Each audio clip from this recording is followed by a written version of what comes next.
Thanks everybody for joining us for our annual March Radness edition of the Food and Product Labeling and Sales Practices Litigation and Regulatory Update. Nice short title, easy to remember. I want to thank everybody for dialing in and joining us for the webinar. I'm Allison Maurer. I'm a partner in the New York office, and I'll introduce some of our other speakers as well. We're really thrilled to be having this webinar with you. We're going to talk a little bit today about legislative and regulatory food ingredient updates. Then we're going to talk a little bit more specifically about some FDA updates, including GRAS and some particular ingredients. Then we're going to have Clint Narver, partner in our DC office, talk about evolving enforcement update and trends. Then we'll head into sales practice litigation with Frank Talbot and nutrient content claims with Nuria Shahadat. So we're very excited to dive right in. Just want to give you a quick glimpse of who you're going to be seeing today, other than myself. Very excited to have this team assembled, and let's go ahead and kick it off. As we get started, we're going to give you our picks for our March Radness this year. My pick for the men's team is going to be Miami of Ohio, not just because they are undefeated so far, but my husband's a Miami alum, so I got to go with the sentimental pick. And on the women's, I'm actually going to go with a Cinderella with FDU. Fairleigh Dickinson is actually located in the town where I live, so going with a little bit of the home team flavor this year. So let's see if Miami can pull it out. Don't have high hopes for FDU, but rooting for them anyway. So let's dive right into some updates on legislative definitions of ultra-processed foods. So we know this group has been tracking, and we're going to start off with our little instant replay here. California, as y'all are aware, I think we talked about this in our last session in October, California's got its Real Food Healthy Kids Act, which was the first legislation to define actually an ultra-processed food, UPF. So ultra-processed foods in California is defined specifically as any food or beverage containing one or more of the following functional ingredients. There's a whole list of ingredients. We didn't want to include all of them on the slide. And it either provides high amount of saturated fat, sodium, added sugars, calories from saturated fat, extra salt, and contains non-nutritive sweeteners or other covered substances. So the functional ingredients cover everything from colorings, emulsifiers, flavor enhancers, again, sweeteners, propellants, aerating agents. So I think last October, we talked a little about things like canned cheese, spray cheese, those types of things. I don't know how often that was really showing up in kids' school food anyway, but those are the types of foods that are being targeted under the California legislation. Things that are excluded are raw egg commodities, minimally processed foods, cut, canned, dried, or pasteurized. So we're sort of stepping through what is processed versus what is ultra processed. I think, you wash your fruit, you cut your fruit, you're technically, quote, processing the food. So this is set to sort of differentiate between minimally processed foods and ultra processed foods. Natural color additives, and Jessica is going to talk a little bit more about natural versus artificial coloring in the next segment. So it was enacted in October 2025, phase out begins in 2029, so we've still got some time for compliance. One of the interesting updates we don't have for you is that OEHHA was supposed to have regulations really defining particularly harmful UPF and putting a regulatory definition around that phrase. They have until July. We're at March, so really waiting with bated breath to see this update and see how they define particularly harmful. There haven't been any updates provided to date, so we will keep you posted, and we'll obviously send out a client alert to our subscribers once this does come through. So Arizona also has the Arizona Healthy Schools Act. Doesn't have a specific statutory definition of ultra-processed food, but it contains any of these ingredients that you see on the screen. And these are sort of our usual suspects that we've been tracking over the past few years. Potassium bromate, propylparaben, titanium dioxide is back, BVO, yellow 5 and 6, blue 1 and 2, green 3, red 3, and red 40. So interesting that some of these have already been removed by FDA, and some of these ingredients may no longer be contained in any food, not just school food. So, a little bit of a of a stepwise process. We're still looking to see if any other states are going to follow suit, where we wind up with titanium dioxide, but some of these others, probably propylparaben and potassium bromate, are also under review by FDA. So where are we with FDA's definition of ultra-processed foods? Under the new administration, the MAHA, Make America Healthy Again, FDA has been, and HHS have been focused on really making sure that people are focused on eating whole foods, not ultra-processed foods, but still no definition to date. So we want to rewind the clock a little bit. January of 2025, previous administration did introduce a proposed rule for the nutrition info, the front of package labeling, and it would list high, medium, or low amounts of saturated fats, added sugars, and sodiums. There was a proposed label layout that's along with that proposed rule. So in July of 2025, new administration, FDA and USDA, open a joint RFI looking for data and information to help develop this uniform definition of UPF. Over 5,100 comments have been submitted to date. The comment period was supposed to close in September of 2025. They extended it into October. No formal action has been taken yet. However, just last week, Secretary Kennedy was speaking on a podcast and announced that by April, so coming up very shortly, FDA is expected to have a federal definition of UPF. And once they do that, they will also start looking at front of package labeling. The expectation, however, here is that the front of package labeling is also going to be somewhat different from what was in the proposed rule. There have been rumblings that there may be something along the lines of a stoplight format, a red, yellow, green option. And the expectation is that these two announcements may come out simultaneously.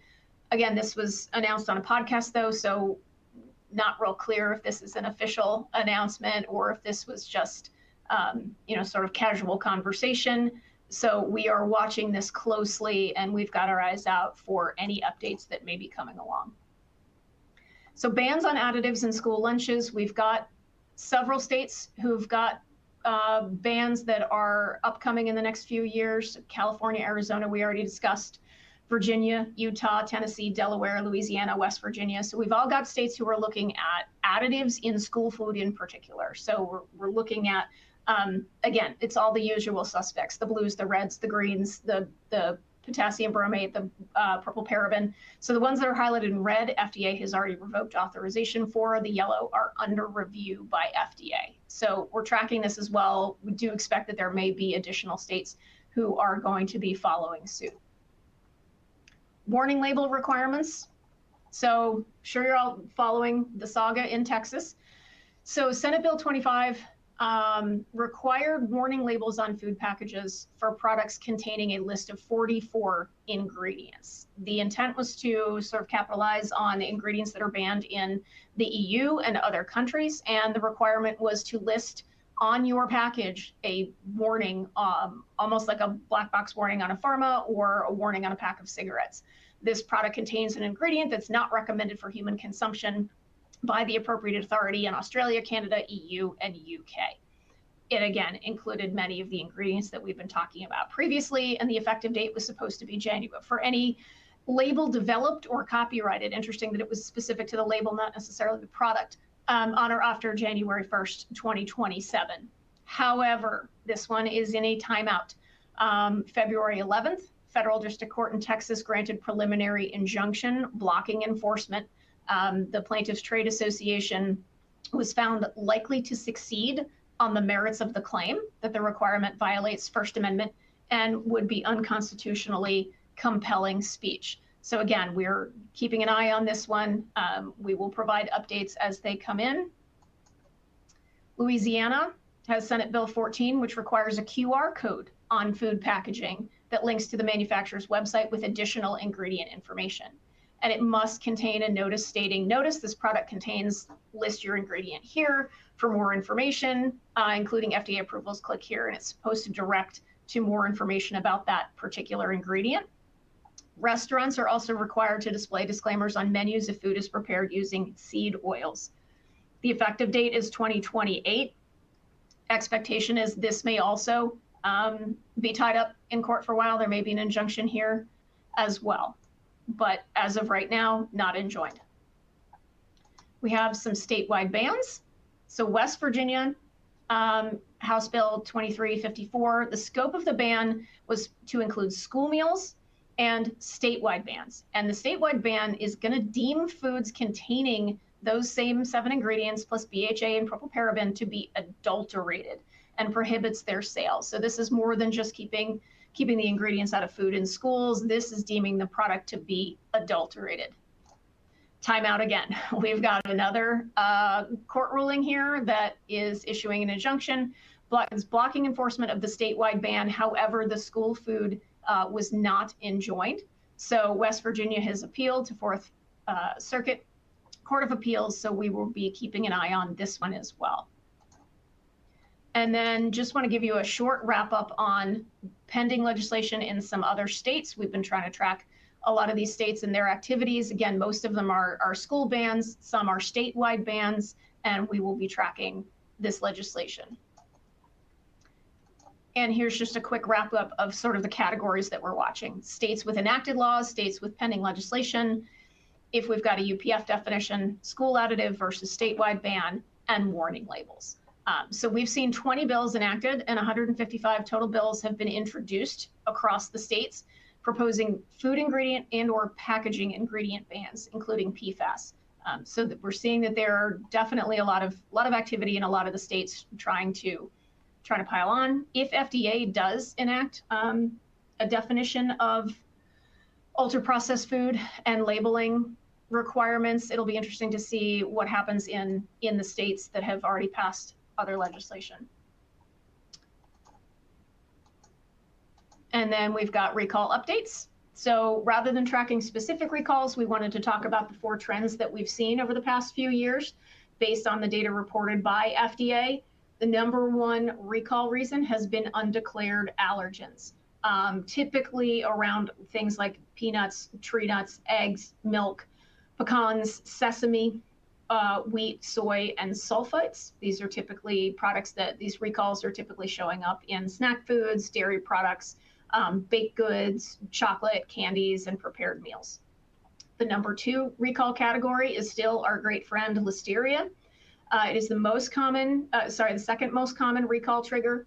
It is typically affecting things like cheese, dairy, and ready-to-eat and prepared foods, frozen seafood, and frozen foods. #3 is salmonella, and that is typically seen in fresh fruit like cantaloupe, cucumbers, onions, eggs. Obviously, we have a lot of salmonella recalls in eggs, prepared salads, and then some dietary supplement powders. And then our 4th was lead and heavy metal contamination. The cinnamon recalls have been expanded, or not recalls, excuse me, that was a misspeak, not recalls, but cinnamon notices have been expanded. Many brands have been identified as containing lead or other heavy metals. So I'm going to turn this over to my friend and colleague, Jessica Vaughn, who's a senior associate in our Washington, D.C. office, and she is going to share more with you about her FDA 3-pointer, colors, priorities, and grass. And Jessica, before you begin, don't forget to give us your picks. Thank you, Allison. As a hockey fan, I am probably the worst person ever to trust for picks, but I am going to go with Alabama for the men's and UConn for the women's. Clearly just a front runner here, and we'll go with other people's choices for the rest of their bracket. So as Allison mentioned, I'm a senior associate here in the DC office and the resident science geek. And so I'm just going to kick off with a couple of different things from the FDA this year. We're going to talk about the recent comments about artificial colors and the enforcement discretion. Also spend some time on FDA's priorities for the human food program this year, and briefly touch on grass. Like the new AI, I don't think you can have a food webinar without talking about grass. So of course we will incorporate that as well. So on February 5th, FDA sent a letter to food manufacturers outlining their new position and enforcement discretion on the phrase "no artificial colors" and other variations on that theme. FDA indicated that they are now going to exercise enforcement discretion should these phrases be used on food products, assuming there is no FD&C Act certified colors. This trends along with a lot of the noise we're hearing lately on certified colors, petroleum-based colors, and they have really become, a bit of a topic in food. We've seen, Europe obviously doesn't have a lot of these colors, and so we're adopting this approach here in the US, going with more natural-based colors. What's interesting is this is just an enforcement discretion, and those discretions can change. And looking at the impact, is this really changing a lot? Yes and no. Labels still must be accurate and not misleading. And it's the misleading part that's going to be what triggers other litigation, consumer complaints, state level action as well. So even though there is this enforcement discretion from an FDA level, that's not going to change overall some of the other labeling requirements. You still have to have your labeling statement has to be accurate. And it also doesn't change FDA's previous guidance that they on artificial colors and what can be contained in that's in the CFR. So going forward, we would recommend if you're going to use these statements and under this new enforcement discretion, make sure that the rest of your label is still accurate, the claims are not misleading, and that you are following every other guidance. And as we noted, discretion can change. So this is probably not a permanent position, especially given how colors are evolving, and we're now seeing new colors coming onto the market, which are truly from natural sources. So this is one area that we would recommend that you keep an eye on. But on the same day that they made this announcement, FDA actually also announced the approval of a new color option, which was beetroot red. Beetroot red coming from a yeast-based strain, which produces a bright red color. And also announced the expansion of the use of spirulina, which is a blue color. Again, these didn't have restrictions as far as use levels. They are consistent with GMP, which is something that we've seen.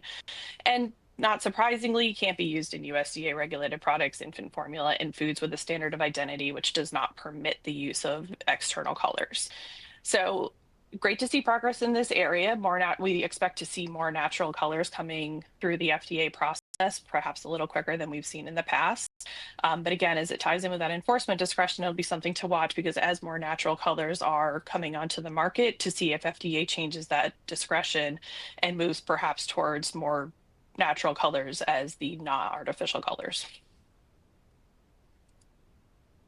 So I wanted to spend some time on the 2026 Human Foods Program priorities. FDA released this on January 23rd of this year.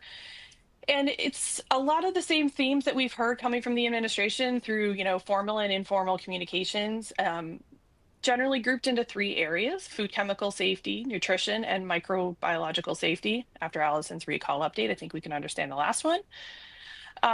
As we talked about, removing petroleum-based dyes, microplastics, strengthening post-market review, more consumer empowerment. We've heard a lot of that, taking ownership of your own diet and what you and your children can eat. And that includes, front of package labeling, healthy claims, and just general lower contamination of foods as well. We're also seeing a lot more talk of federal and state partnerships, FDA shifting some of the responsibilities of inspection and other actions to the states and using state resources to free up more FDA and federal resources. So that'll be interesting to see how that plays out.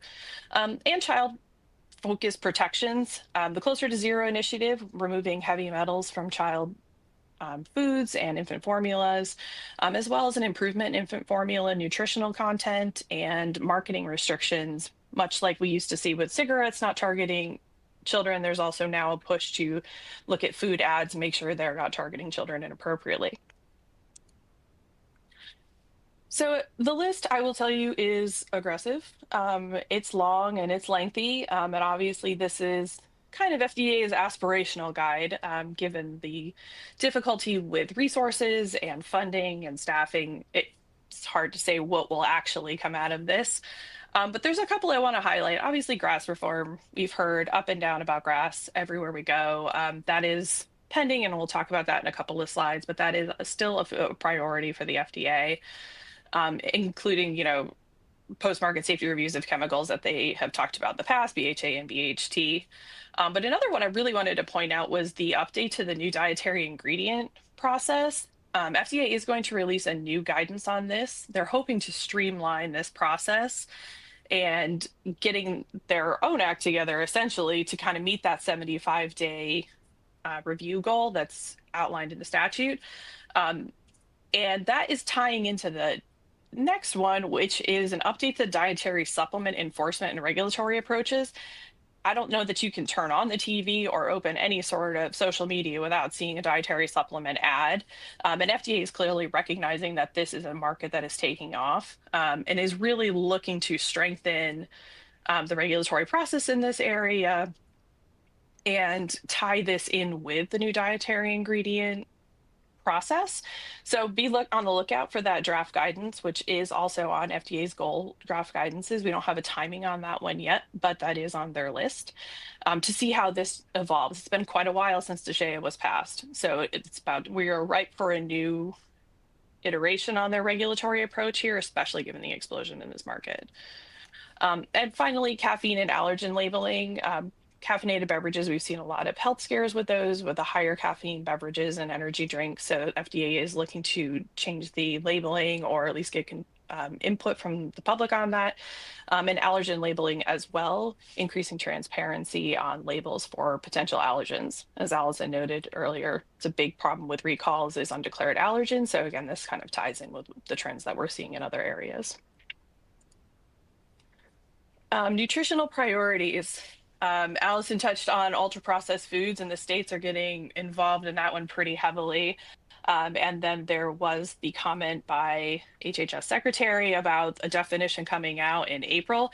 That's not consistent with the language that we're seeing in the food priorities. FDA in their priorities described this as basically an information gathering period for this year, working still with USDA and other people in the area to kind of develop that definition and really see how we're going to implement that.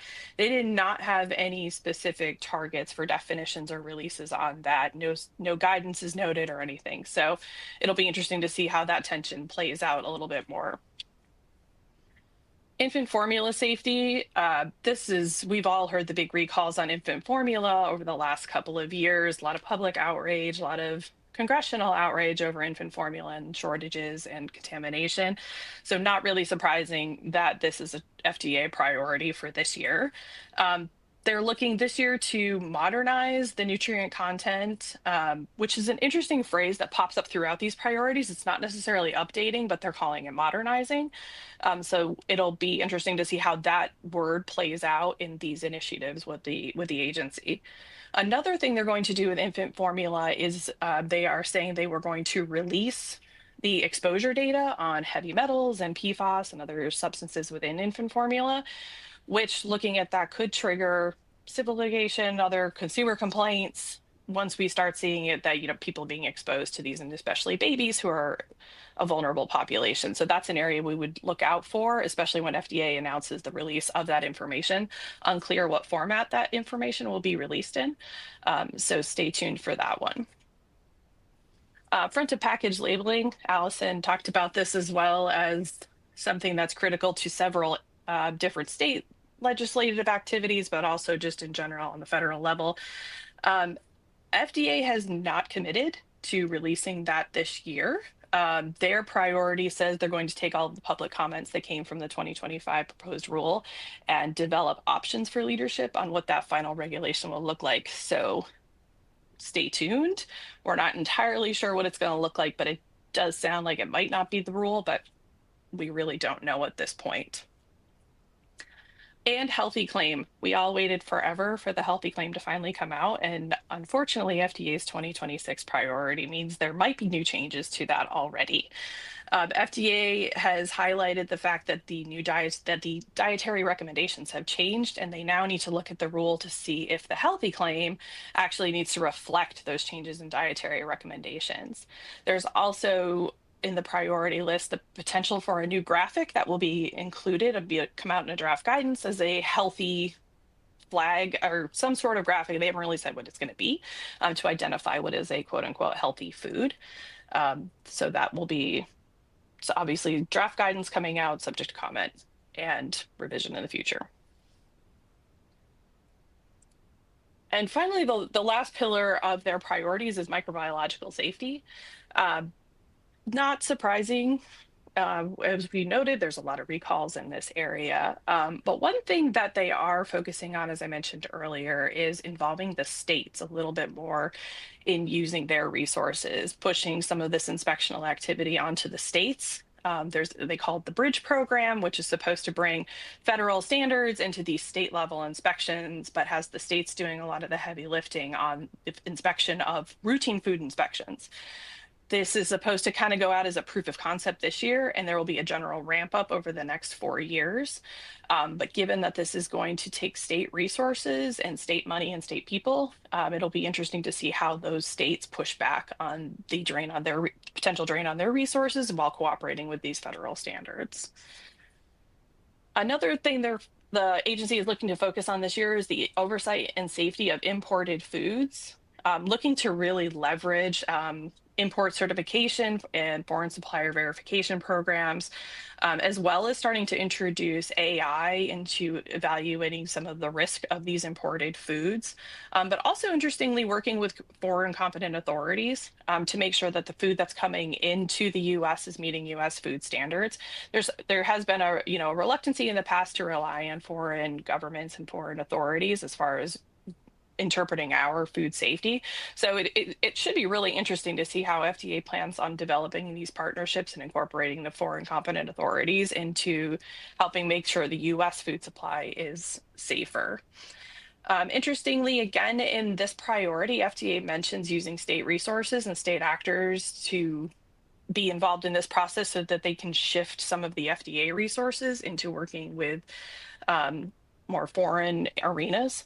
So this will be another juggle for the states on using, in addition to the inspectional authority, of taking a heavier role in food safety and imports.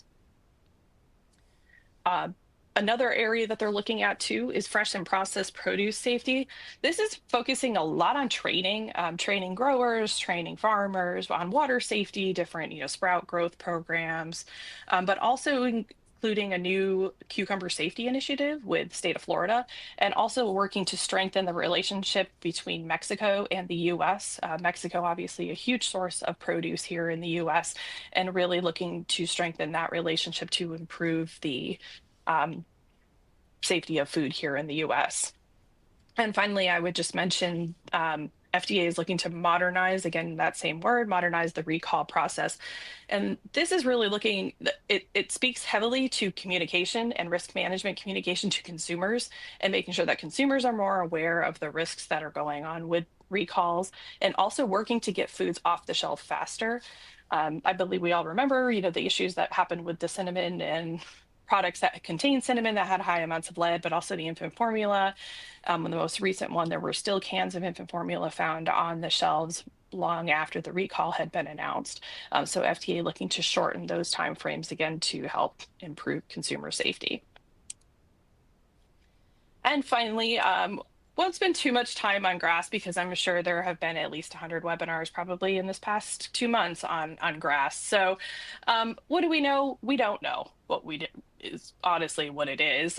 We know that the proposed rule is sitting at OMB. We know that FDA submitted it in December 2025, but we don't really know what it says, and we don't really know when it's coming out. So we all stand here with bated breath. The same problems that if everyone is talking about, what's going to be the role of preemption with these other state rules that are starting to pop up? How is the FDA rule going to impact things that have already moved through state legislatures and are much more close to being final? Those are just things we don't know because we just don't know what the rule says. The rumor is that you will no longer be able to have the voluntary self-GRAS. So if that goes away, there's also big questions on FDA resources. Everybody knows now that the timeline to get a GRAS notice through the agency is, we'll call it intense, and that will obviously only worsen should now everything have to go through the agency for a no questions letter or whatever the new iteration of the no question letter will be. So not surprisingly, states impatient for this new rule are acting on their own. These are 4 of the states who have some version of a GRAS notification procedure that they're looking at. And I think the main thing to point out here is that these are not going away. Now, true that they have not made it through and final and passed by and signed by the governors of these states, but they're also not being defeated. Some of them have been introduced over the past couple of years, but again, they're still coming back and they were reintroduced again this year. So this is something that is going to continue. You're seeing more action on the Hill in Washington about grass. So I think it's getting more state legislatures also get involved in this process. And there is this impatience with the FDA proposed rule. We don't know what's going on. States are taking it on their own, and it's probably going to muddy the waters at best, especially given the timeline of these. If they come out before the federal one does, are we going to see extensive changes to the state legislature versions, or how that will all play in? Or, are we going to get into the preemption arguments? Are they going to exempt those items which have been federally noticed? That is in some of these state rules, but it's not in some of the other ones. So this is an area that, as food producers, definitely be on the lookout, but also I would encourage people to read carefully these proposed rules. Look for those areas where we're talking about where you're going to rely on federal notifications to get you out of this program, but also where we're not talking about that, because that's where you don't want to get tripped up. California, doing California things, making it a much more complicated process, basically filing a grass notice with California, will be interesting. And we will definitely be tracking that one as it goes through the motions in California. That has not been introduced into committee yet, but there is talk that that could come as soon as this month in March, towards the end of the month, that could go to committee. So we will be watching that and hoping to send some more updates in that area. But again, with grass, it's all kind of us shrugging our shoulders, just kind of hoping that we find out what the real story is soon. But we will all have to wait just a little bit longer to figure out what the heck's going on with the grass notice. And with that, I will turn it over to my colleague, Clint Narver. Jessica, before we move on to Clint, thanks for that presentation. I want to we had a really interesting question, and I love your take on it, on the Texas versus Louisiana situation. So if the Texas warning label goes through, how are companies expected to be compliant with both Texas and Louisiana? Should companies be looking at having different SKUs for each state? Want to preface any response with, we are not giving legal advice here, but wanted to sort of get your impressions on how you think companies should be thinking about that. From my perspective, I think if you've got products that you're selling on the internet, that's not necessarily going to solve the problem, but would love a quick take from you on what you think companies should be looking for. I think it's the worst case ever, but I honestly think you have to be prepared for everything. And I think you need to look at a company level of how you can practically implement that. Do you need 2 SKUs?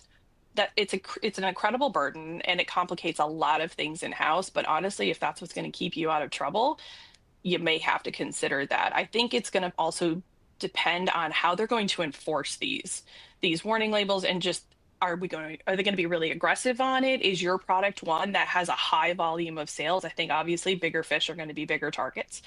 But I just think it's really hard. And I think that's where you're going to end up seeing more litigation, because how are you going to comply with contradictory or overlapping rules that have enough nuance where there's a difference and now you're non-compliant in one state, but not in another? Perfect. Thank you. Appreciate the insight. Clint, I'm going to throw it over to you. Throw it over to my partner, Clint Narver, who's in the Washington, D.C. office, who's going to talk about enforcement. And Clint, don't forget your picks.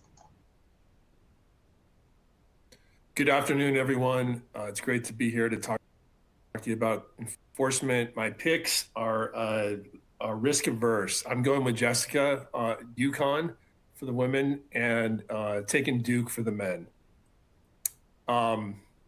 So what do we want to talk about today? Wanted to just talk about a couple of things. One is at the Department of Justice, there's been some reorganization and some sort of changing of how the units operate and the division of responsibility. So I wanted to talk a little bit about that because it relates specifically to enforcement as to food and other beverages and a wide variety of other consumer products. And then I wanted to talk a little bit about some trends. In particular, the Department of Justice has a trade fraud task force that it implemented towards the end of last year, and that started off a little bit slowly, but has really gained steam and is pursuing lots of investigations and prosecutions. And then in addition to that, talk a little bit about food safety. So with the DOJ reorganization, at a high level, the Department of Justice is responsible for anything that happens in court with respect to food enforcement is at the federal level is going to come from the Department of Justice. So FDA and the USDA, they all have their mechanisms to pursue enforcement in different ways, but ultimately when civil or criminal action needs to be pursued, it comes through the Department of Justice. And up until about a year ago, primarily handled by what was Action Branch at DOJ. And that unit handled a wide variety of subject matters, ranging from pharmaceuticals and medical devices to some of it related to traditional healthcare fraud, Medicare, Medicaid fraud, a lot of work involving food and consumer products, and then a lot of work involving economic fraud, including importation of goods into the United States. One of the unique and interesting things about the Consumer Protection Branch was that it had authority within the branch to handle matters both civilly and criminally, which is somewhat unique at DOJ. And that allowed folks in that unit to sometimes make decisions about cases as evidence was gathered and as meetings took place between the government and defense counsel. The branch was able to make decisions about perhaps taking a case that was initially referred criminally, taking it civilly, or in some cases vice versa, or in some cases taking a matter that was referred civilly and deciding we want to pursue this both civilly and criminally. So that Consumer Protection Branch has now been reorganized and into two separate offices. So now you have an enforcement and affirmative litigation branch, which is in the civil division of the Department of Justice here in DC. And what that office does is it is responsible for civil enforcement only. And separately from that, you have what is called now the Health and Safety Unit. It's a part of the fraud section, also here in DC. And it is responsible for criminal matters in this space. So a lot of the attorneys that were in the Consumer Protection Branch have moved to those new offices, but you also have new attorneys, new leadership in many instances.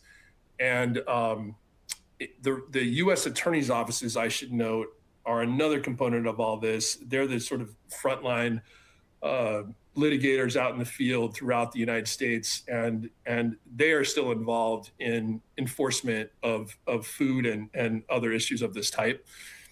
In terms of why does all this matter? What are the implications? I mean, I think, like, from my perspective, one of the things for industry to be aware of is it may be harder, given now that there's separate criminal and civil offices, it may be harder to move a case if you're a defense lawyer to try to convince the government that a criminal matter potential criminal matter should become a civil matter. I think it made a little bit more sense to take that approach when the attorney you were speaking with had the choice of pursuing either one. Now you've got a lot more cooks in the kitchen, so to speak, on those type of questions. It doesn't mean you can't bring it up anymore. And in some cases you of course should, but it does potentially complicate it. And that's something to think about. Along those lines, there could also be a more limited range of settlement options on some of these matters, given the sort of specific requirements of each unit and a more, a less sort of, less of an ability on the government's end potentially to be creative with its resolution of some of these matters. And I think also, like, frankly, there's the possibility of subject matter expertise being sort of in flux for a period of time. And, DOJ prosecutors are well known for being able to learn a case and handle it adeptly. So it's not necessarily that you need lawyers who have expertise in food law, but you do get situations where that is very, very useful, especially in matters involving some of the more nuanced FDA regulatory requirements, which often pop up in investigations that DOJ is handling.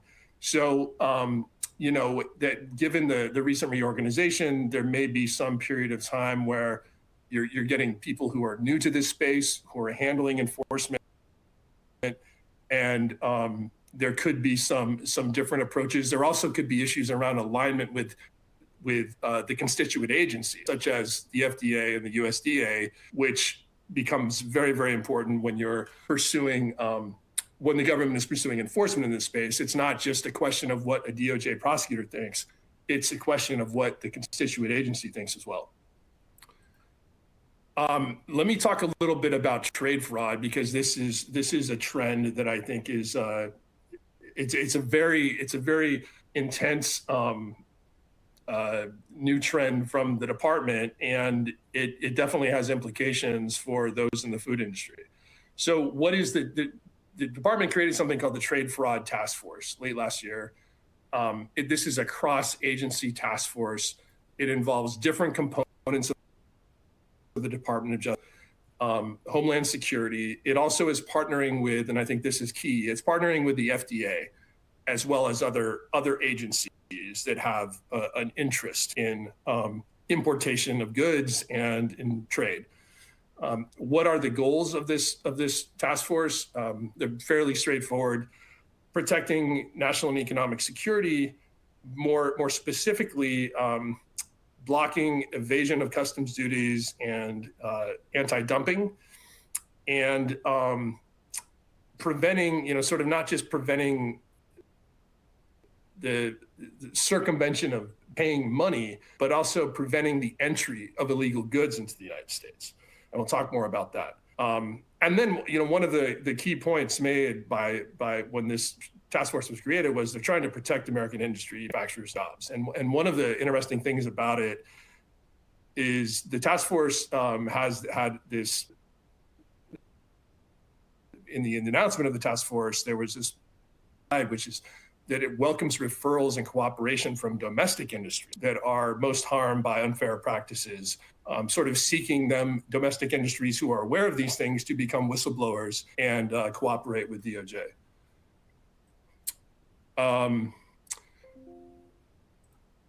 What are they specifically looking at? So schemes, some of the schemes that the task force is looking at: manipulation of country of origin. So that is a situation where someone is misrepresenting where ingredients or goods originated. Sometimes it involves transshipment of goods from country A to country C through country B without any change being made to the goods in country B to country of origin. Double invoicing schemes is another one, which really is an importer issuing a real invoice to a customer, but submitting a false invoice reflecting artificially low prices to Customs and Border Protection.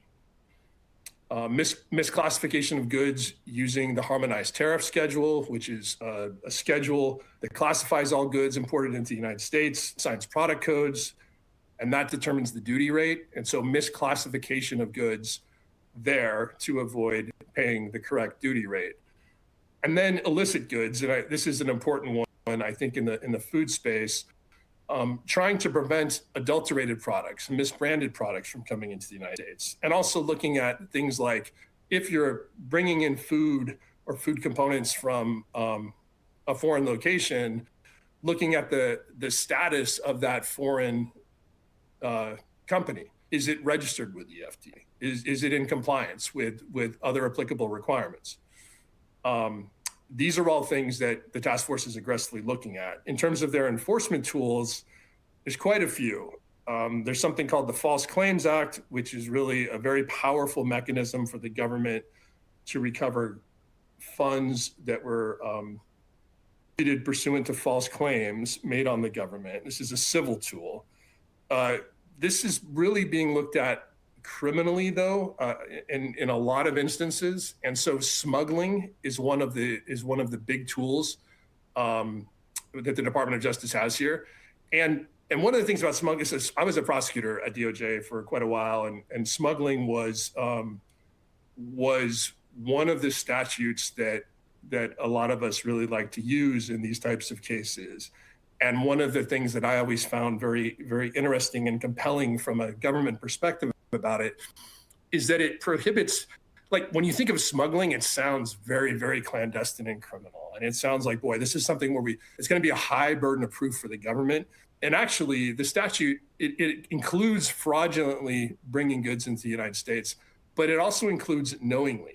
So knowingly bringing goods that are in violation of law into the United States is a violation of the smuggling statute. And knowingly just means you know that you're doing it. It's a much lower burden of proof for the government in a prosecution of this type. And entry of goods by means of false statements is very similar to smuggling, but it's really just saying something that's materially false or misleading in connection with bringing in goods such as food products into the United States. That's a crime. And lastly, the Food, Drug, and Cosmetic Act. This is a big tool. It's like bringing in adulterated food or misbranded food clearly would be a violation and is a focus of this task force. So what are some key takeaways from all this? I mean, I think anticipate aggressive enforcement by DOJ in this space. There's already been pretty substantial enforcement, and all indications are it's going to continue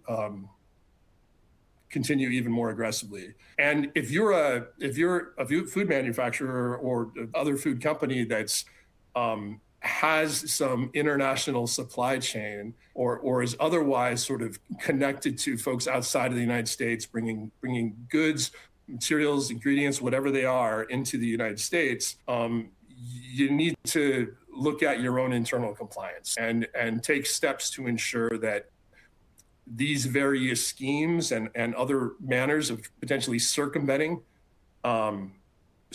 customs, bringing in goods that violate science measures in place that are designed to evaluate that and prevent it from happening.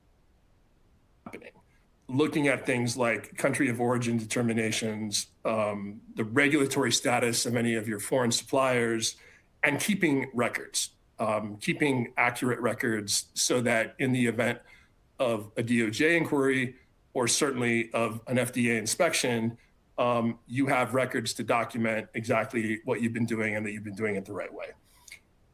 One of the things that the task force leadership has noted publicly is that they are pursuing executives of these companies individually, and they actually have. In some instances, there have been prosecutions of executives. I think that this is something for folks in the food industry to be paying close attention to, because as I'm sure many of you know, under the Food, Drug, and Cosmetic Act, there's something called the Park Doctrine, which ultimately can allow the government to impose strict criminal liability on executives of companies, even when those executives did not participate in the underlying criminal conduct. They simply have to have been in a position where they could have prevented it from happening by virtue of their role as leaders in the company. So this is a particular concern, I think, and it's just underscores the importance of building a robust compliance program around this. One other thing I wanted to note is there is a process in place now for voluntary self-disclosures of criminal conduct to the Department of Justice. And the benefit of doing that at a high level is if a company self-discloses wrongdoing it becomes aware of it, and if it complies with a series of requirements, can get it from DOJ, meaning the company will not be prosecuted. There was a recent resolution with Global Plastics that publicly announced that, and this involved a scheme to falsify country of origin declarations on products of Chinese origin. The public announcement of the resolution made clear that this was pursuant to the voluntary self-disclosure policy. So the company did not get prosecuted. It got a declination, presumably because the company went in and once it Department of Justice and cooperated proactively, and in exchange for that, it did not get prosecuted. As chief operating officer of the company did plead guilty, however, to, I believe it was smuggling. And so that also kind of highlights the point I was making earlier, that while companies have an opportunity to really position themselves well, executives need to be careful. And in some cases, the department will go after executives, even if they don't go after the company. And lastly, there's a risk here for innocent business partners too. There's concerns about if you're doing business with a company that's doing something wrong and you're doing everything right, you can still get caught up in all of this in various ways, through subpoenas, civil litigation, or reputational injury. I'm just going to briefly talk about food safety. We've already sort of touched on it through the last point, but it was identified recently by the chief counsel of the FDA as a priority, one of several priorities. And I sort of think of food safety as always a priority from law enforcement to some extent, and certain regulatory and civil enforcement. You have things that the FDA and DOJ is always supporting, recalls, ensuring CGMP compliance.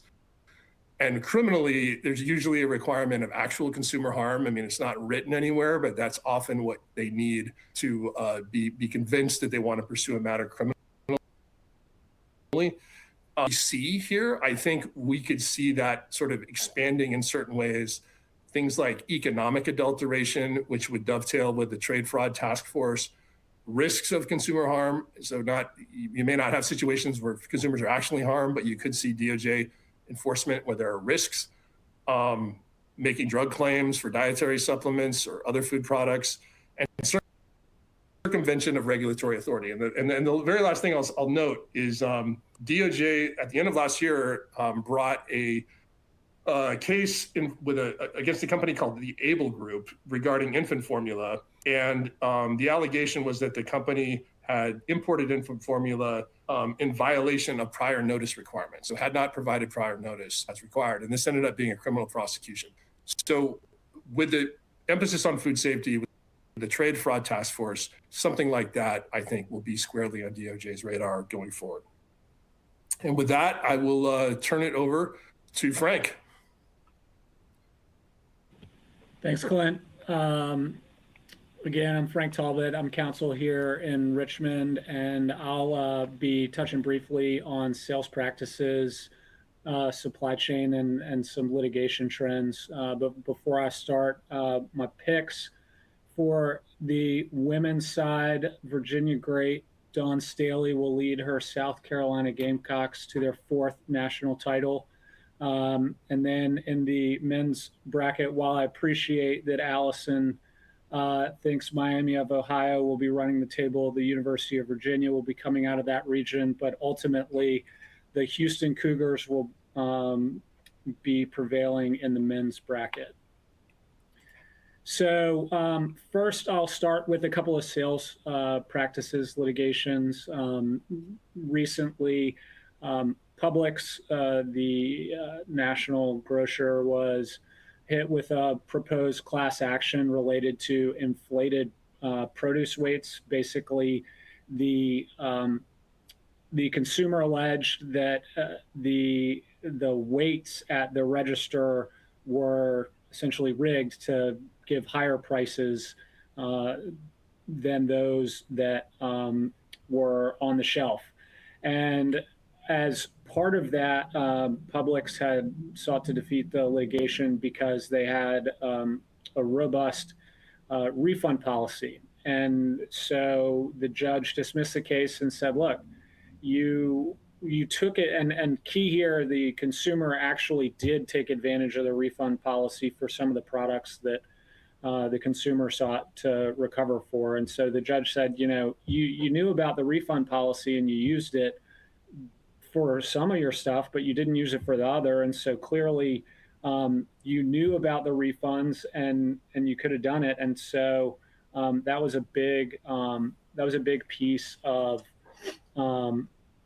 the reason that it got dismissed. And this case against Publix is not just a one-off. We've seen a number of class actions and a number of litigations over the past several years related to pricing. A grocery outlet out in Oregon got hit with litigation related to false reference pricing. And for those who don't know, false reference pricing is something that you'll typically see online where you go to a company's page and they've got $100 struck through, and then next to it says now 75, and so the reference price is the struck through price. And the grocer in Oregon apparently allegedly was striking through prices and saying like compare to our competitors, but it wasn't actually truthful. Or allegedly it's not truthful because those struck through prices weren't actually tied to any competitors. And just more generally, we've seen a lot of the pricing litigation in recent years. There were tons coming when inflation was high. And even though inflation slowed, we've still seen some because consumers are concerned about their prices. And we'll be interested to see whether an increase in energy prices from recent world events has a sort of similar effect as inflation did a couple of years ago. Litigation isn't the only risk relating to sales practices. The FTC recently entered into a settlement with Instacart related to false advertising, failure to provide refunds, and unlawful subscription practices. In terms of the false advertising, Instacart offered, quote, like free first delivery, but the FTC was concerned that it was deceptive because Instacart still tacked on a service fee to your first order. And so it's not, quote, free if you're still paying a service fee. This practice and the allegations of false advertising there isn't limited to the FTC. We've seen a number of delivery services who have faced class actions with varying degrees of success related to allegations that there are these undisclosed fees and it's not really free. Related to the failure to provide refunds, Instacart has a 100% satisfaction guarantee policy like a number of companies do. And the FTC said that, that's not really, that really implies to individuals that you can get a full refund if you're unsatisfied. But what Instacart allegedly was doing was, instead of providing a full refund for complaints, they would provide a credit that was not equal to the full amount. And while Instacart did have refunds available, that they allegedly hid it through their user experience process, making it hard for shoppers to actually take advantage of it. Again, the FTC's concerns are things that we see pop up in litigation and some of this dark pattern litigation that we've talked about, where companies are allegedly hiding things from consumers and making it hard for them.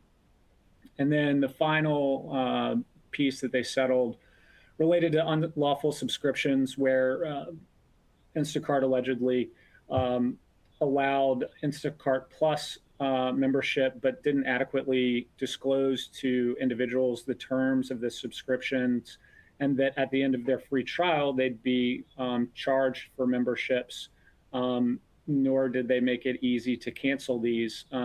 And the FTC continues to focus on this, even though there had been a proposed rule, the click to cancel rule, that had been proposed but is no longer in effect, that tried to make it much easier for consumers to get out of these subscriptions by setting a standard where it needs to be just as easy to unsubscribe as it is to subscribe. So even though the rule is no longer in place, it's clear that FTC is still concerned about these practices and will continue to seek to hold companies accountable related to these practices. Something that I hadn't talked about in our previous webinars was litigation related to the supply chain. And I think this goes nicely with Clint's talk about DOJ enforcement on importing and different issues that arise because all the products that consumers are buying have to come from somewhere, including overseas. And one thing that that I've been following is this sort of supply chain litigation. And recently, the 11th Circuit heard argument in a Chiquita litigation regarding paramilitary funding. Essentially, the individuals brought wrongful death claims for wrongful death in Colombia against Chiquita, claiming that Chiquita had funded a paramilitary group to protect their bananas in the country. And obviously, Chiquita had denied that they were responsible for that, and they claimed that they had paid this paramilitary group under duress to sort of protect their products during the Colombian Civil War. They got an adverse verdict of $38 million there and have appealed it. But it just highlights, that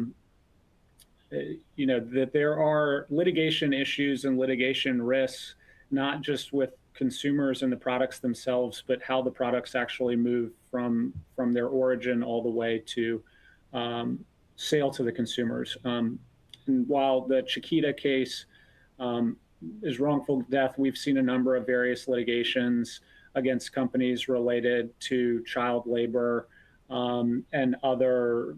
and human trafficking allegations related to their overseas operation.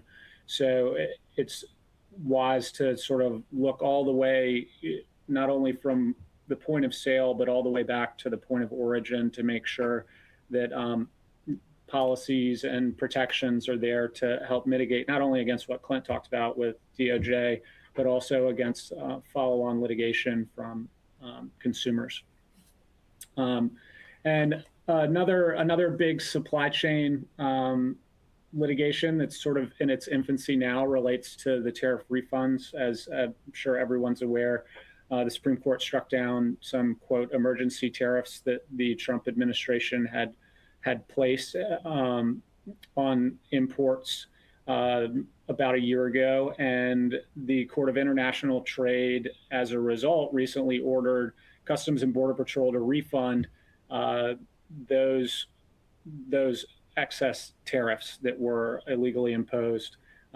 There's a whole interesting issue about how Customs and Border Patrol is going to do it. They're saying they're going to have a lot of trouble doing it and they can't, but that'll all get worked out eventually. But in the news, a lot of companies had filed suit against the administration seeking those tax refunds, and so they were ordered to pay them.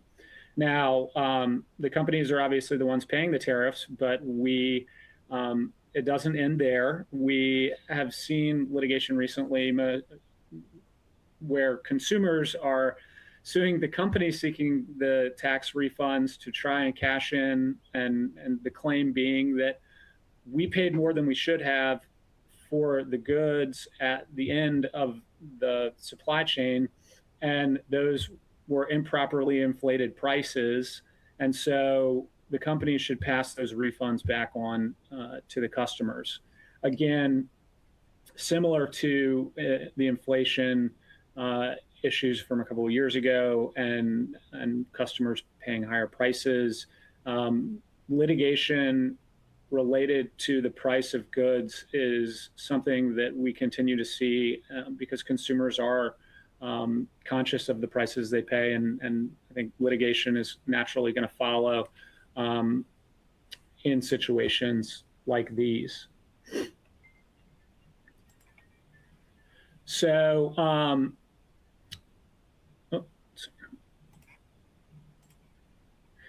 so litigation trends, in previous ones, we had done a large background on tons of different litigation trends.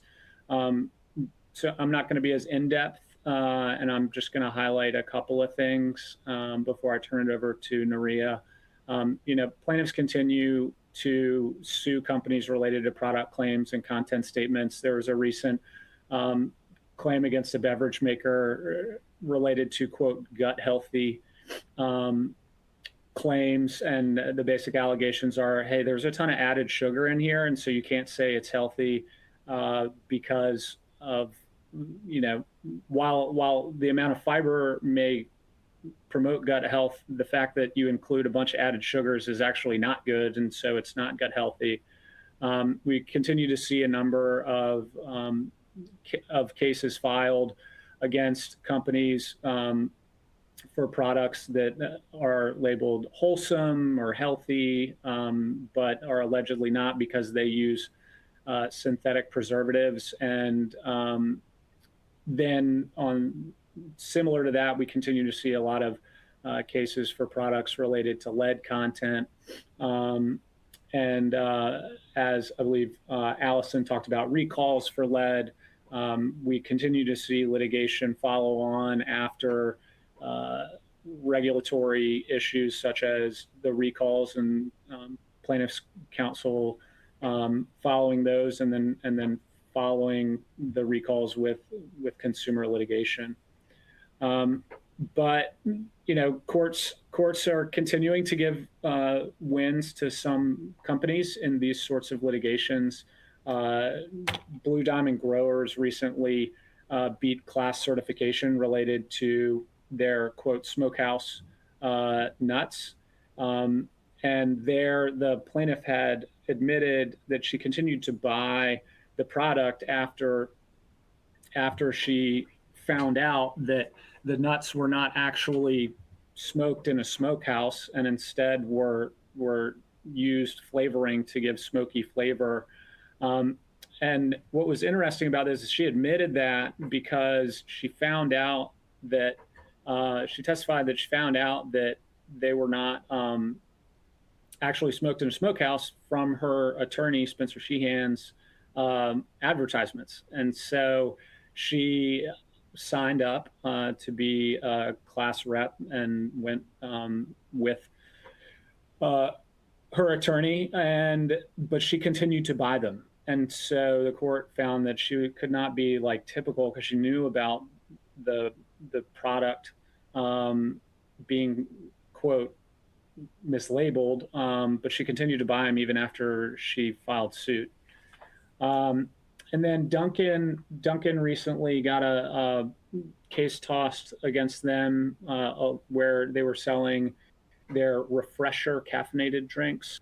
And they come in a number of different flavors, mango, pineapple, bunch of those. But it was kicked at the early stage by just saying the judge was very unconvinced and said, look, you've got to look at the context of how these consumers buy, and you got to look at the boards in the stores where these alleged advertisements are. And common sense says that when you're talking about a refresher caffeinated drink, it's the mango, pineapple is a flavor. It's not an ingredient.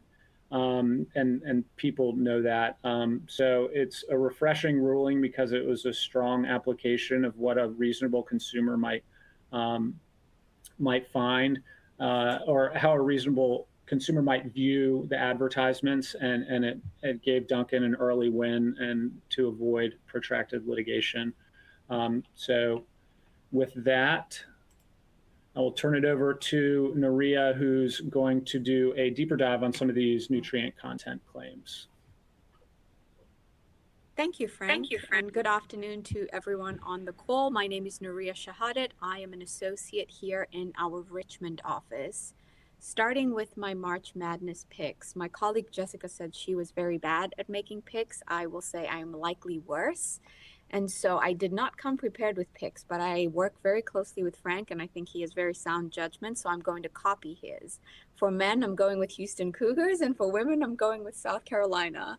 And Frank, I hope I'm on the money here.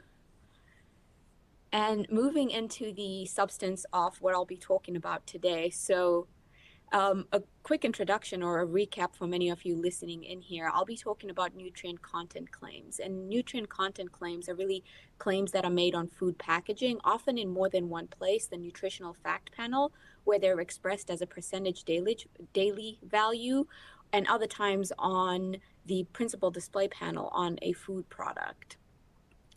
And we continue to see a host of nutrient content claims, really large variety, and the varieties tend to increase by the month here based on my experience. But my conversation will be limited here. I will be talking only about 3 specific types of nutrient content claims.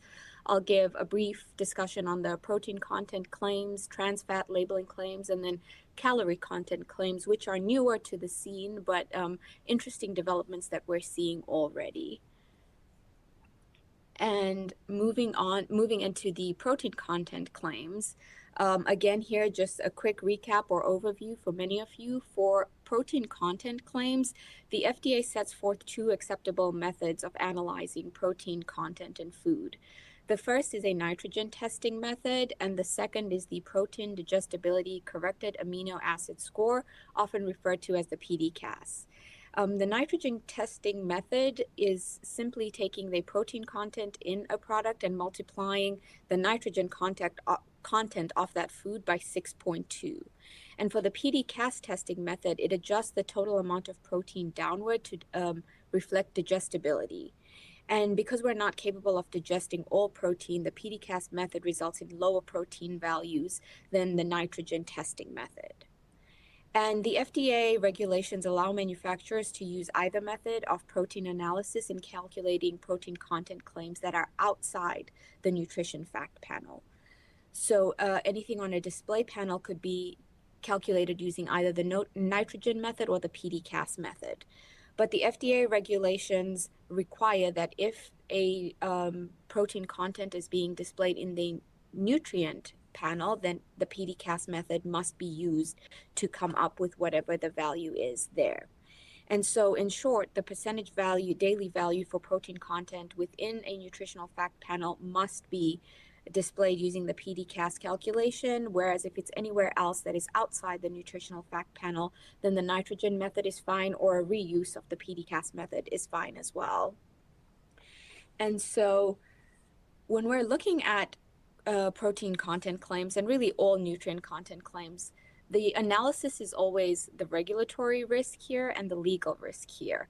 And so with the regulatory risk, we're looking at a regulatory body choosing to enforce what they believe is a violation, and there's a lot of discretion involved in this. And so the belief tends to be that there is less risk when it comes to regulatory action with nutrient content claims, but very high risk when it comes to legal actions that are stemming from nutrient content claims. And I mean, if you look in either search platform for nutrient content claims, I'm sure in 2026 alone, there are already dozens that have been filed, which just confirms that the legal risk here tends to be a little higher.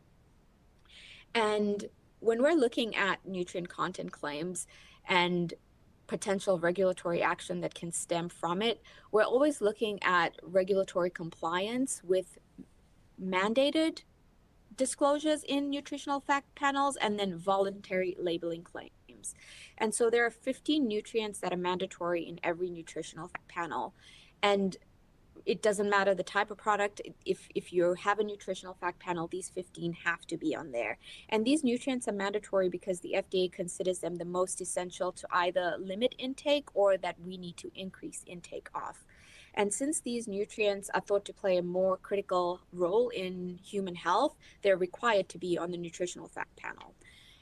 And then the ones that are optional, I say optional with an asterisk because they are optional only if you do not make claims anywhere else on the packaging about the type of nutrient that is in there. So a good example is if you have a product that you say is high in vitamin E. Vitamin E is a voluntary labeling claim. You do not need to put it in the nutritional fact panel. However, if you make a claim anywhere else on the product label saying that this item is high in vitamin E, then you must put a value for that vitamin E in the nutritional fact panel.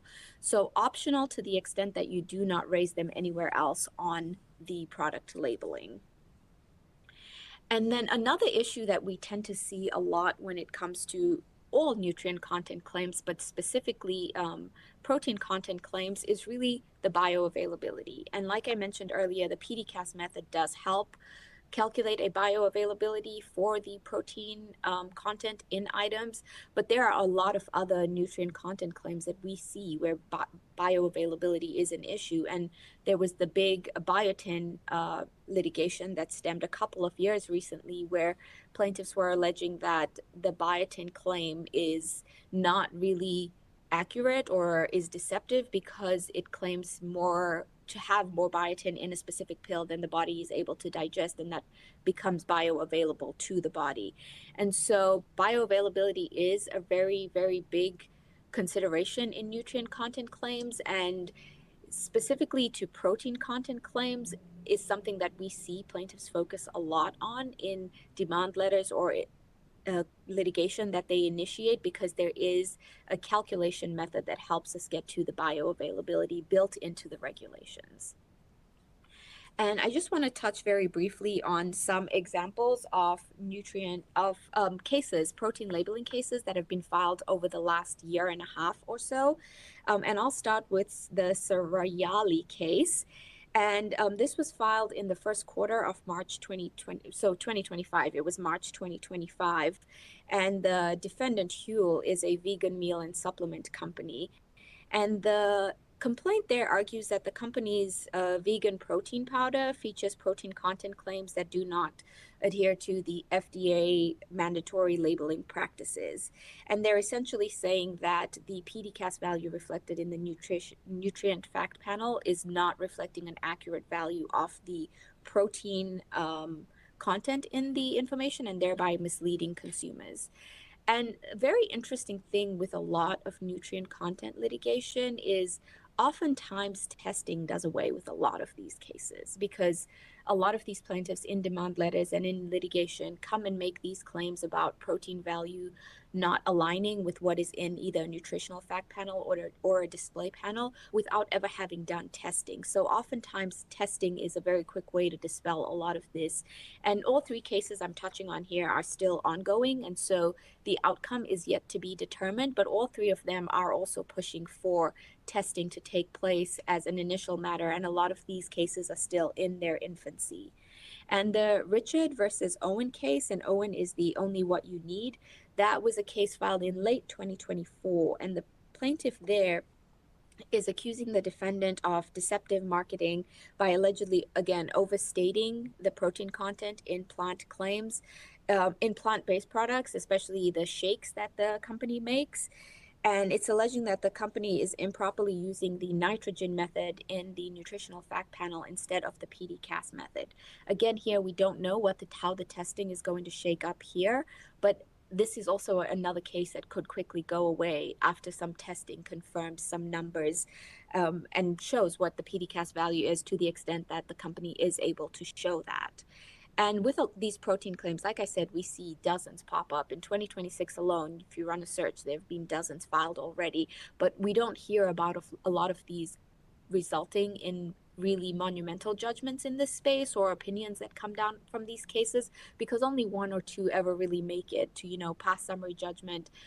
Very rarely, if ever, going to a trial, but typically to the summary judgment stage or class certification, it's only a handful of cases that end up making it there, because it's very easy to dispel a lot of these in the earlier stages of litigation, especially where you have testing and can prove that any claims you're making on the product, whether it's the display panel or the nutritional fact panel, are backed by testing. And then the third case on here is the Millara case. And in the Millara case, there are two issues going on. The first is that the plaintiffs are saying that the defendant overstated the protein content in certain products. But the second, the plaintiffs are saying that the marketing language that the defendants use is implying higher protein quality than the quality of protein actually in these products. And one of the phrases that is used over and over again in this complaint is taste the quality. So the product label says you can taste the quality of the protein here.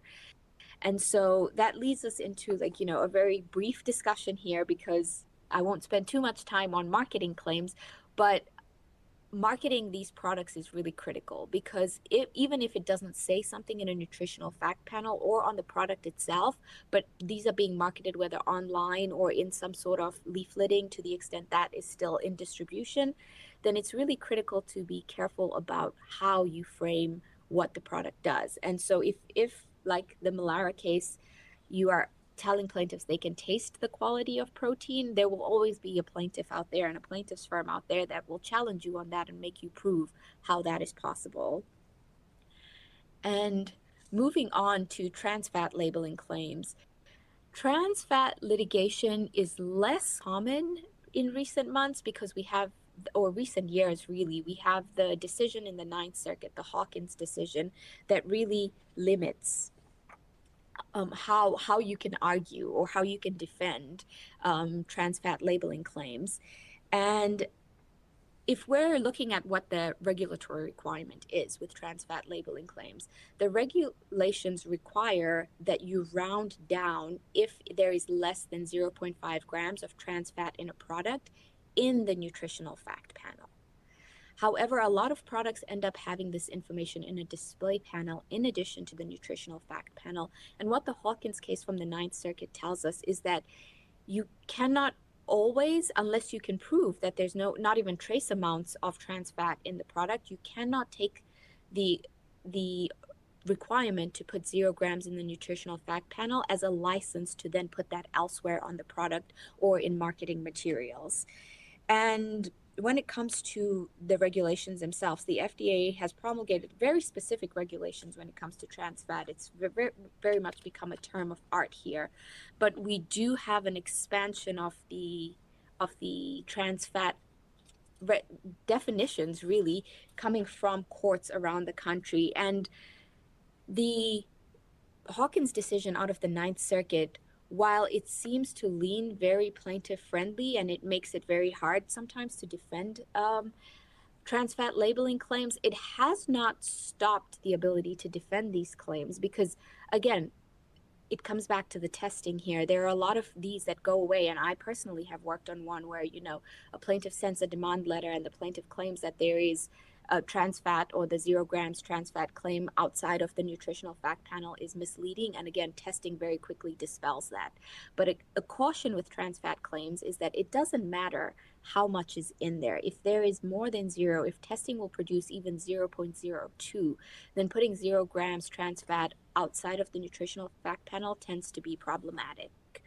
And I know a lot of manufacturers are making adjustments after the Hawkins decision, and there's a lot of considerations that go into this because there's product already on the market that needs to circulate out, and the packaging can then change in newer batches of product that come onto the market. But plaintiffs are definitely still looking out for any trans fat claims and are really seeking all sorts of damages.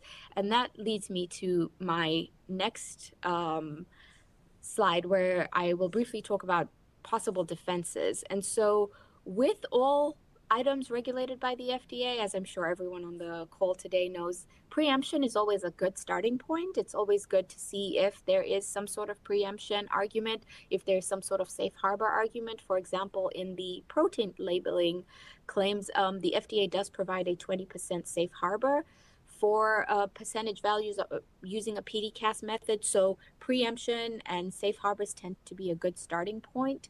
But one that I have seen be successful over and over again in recent months is challenging standing. And how that is being done in a lot of these cases is challenging plaintiffs' ability to prove an economic injury. Because in a lot of these cases, plaintiffs are claiming economic damages.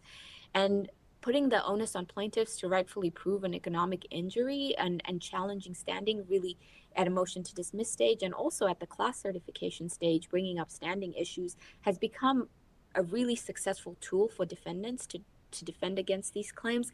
And in fact, a case I was recently following alleged, or the defendants said that, we're looking at all these pictures that plaintiffs have provided, and it's very clear they've taken these pictures in the store before they've even purchased the product, and now are claiming some sort of economic injury. But before we even get there, we have a standing problem. Plaintiffs cannot claim deception if they were not deceived, if they were aware of the potentially deceiving item before purchase, took a picture in a store, knowing that there was litigation out there, and then proceeded to buy the item. And so standing and really challenging plaintiffs' ability to prove an economic injury has been quite successful in a lot of these cases, and especially in the trans fat labeling litigation space. And like I've been mentioning over and over again on this call today, product testing has been the key to get defendants out of a lot of these nutrient content claims. But again, a caution on the trans fat claims that even trace amounts are getting defendants in situations where courts are determining that there was some sort of deception when they use 0 grams on the display panel, because there wasn't really 0 grams. And the most extreme version I've seen is 0.02 grams found in a product. But that's not to say that another court wouldn't go lower. It's possible, you test a product and there's really 0.01, and a court finds that trace amount is enough to warrant plaintiffs' claims that they were deceived by the 0 grams trans fat labeling. So just a note to defendants on the call, and really anyone listening in here, is that if you're dealing with these products, testing has got to be the starting point here. And if the smallest amount when it comes to trans fat is showing up in any testing, then the safest bet is to keep the 0 grams rounded down on the nutritional fact panel as allowed and in fact required by the regulations, but to avoid putting that anywhere else on the product. And moving into the newest type of nutrition or nutrient content claims that we are seeing is the calorie content claims. And there's a case I've been following. It's truly in its infancy.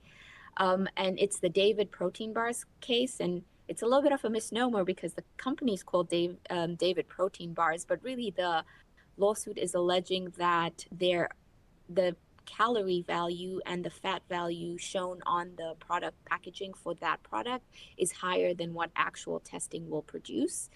And plaintiffs in that case are also alleging that the way the information is shown on the David protein bars is confusing when it comes to serving size. And so because you cannot as readily determine a serving size and attribute percentage daily values based on the serving size, that then leads into a host of other problems.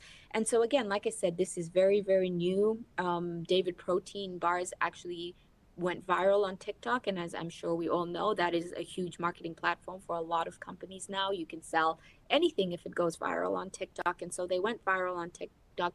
But the inverse to going viral on TikTok is that this litigation is equally viral on TikTok, and there is so much thought being poured out by content creators on TikTok about what David Protein did, what they think David Protein did, and David Protein hasn't even had a chance to really get to an answer here or a motion to dismiss. And so plaintiffs are basically saying that there is as much as 83% more calories and 400% more fat in these bars than is put on in the nutritional fact panel, and they're basing this based on testing of certain ingredients that are present in the product and how those ingredients would typically come out. David Protein Bars has made a public response since, and is submitting to testing and is ready to defend their product. But this one is interesting because what I have realized is that we really don't understand calorie content claims. While they are a part of the nutrient content claim world, we haven't seen enough about them. And so depending on how far the David protein bar litigation goes on, this might end up being a really key decision to inform what we understand about calorie content claims. And with that, I'm going to move on to what is my last slide. And my last slide here is just a caution to everyone when it comes to making statements online as well. And so point of sale websites are considered labeling under the FDA and the FDC regulations and fall under the jurisdiction of both. And so even if the product label itself is not making a protein, trans fat, or calorie content claim on the packaging itself, if a website is making that, whether it's the website directly owned by the manufacturer or it's a third-party website, then that does open an avenue for potential litigation in this space. And so the best practices when it comes to online sales is just make sure there are clear images on all online product showings of the product labels. The claims are analyzed as labeling, so anything in a description should be analyzed as labeling and should be read side by side with the regulations to make sure that they're not running afoul of anything in the regulations. Make sure any required disclosures are present on the online platform. And then remember that published testimonials that the company decides to publish are considered claims. And so this one tends to be one that gets a lot of defendants in a little bit of a muddy area, because it's really great to get great testimonials about a product. But the second you adopt those testimonials and publish them as, you know, part of your marketing of this product, then they are considered claims that are being made by the company. Another thing to just, you know, keep as a best practice is, you know, make sure there's always prior substantiation.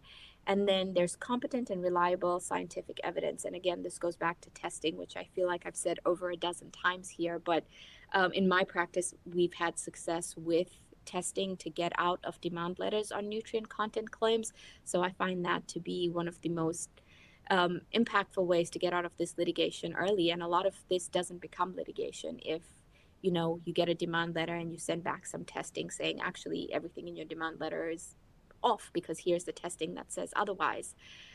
And with that, I will kick it back to Allison to close us out.